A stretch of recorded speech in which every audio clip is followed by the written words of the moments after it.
Welcome to the Bridge Metal Simulation. In this simulation, you will test 7 different metals for their strength. The simulation presents you with a virtual lab for you to test the metals.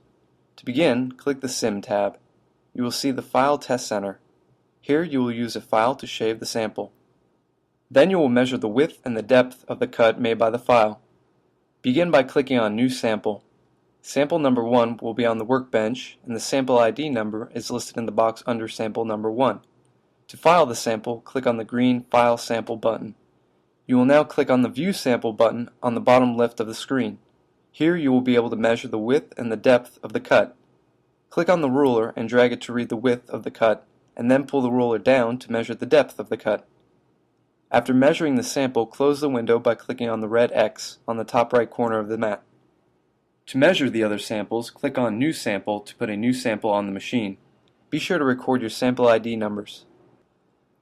After testing and measuring all of your samples in the File Center, move on to the Drop Test Center by clicking on the Drop Center button.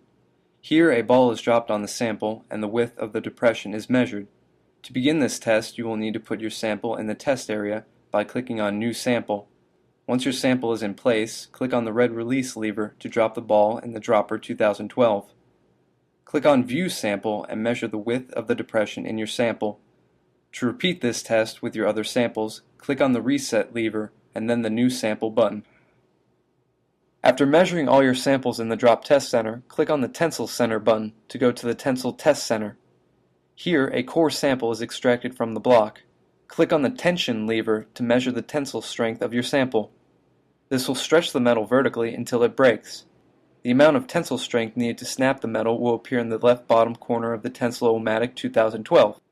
Clicking on the Reset lever will restore the sample if you need to repeat the test. Click on New Sample to test another sample. The last testing center is the Shear Test Center. Click on the Shear Center button to access this center. At this test center, a core sample is taken and the shear force needed to break the sample is measured. Click on the New Sample button to place the sample in the Shear-Matic 2012. Click on the red Shear lever to begin this test. The amount of force needed to shear the sample is located in the center of the machine. To measure the other samples, click on the Reset lever and New Sample.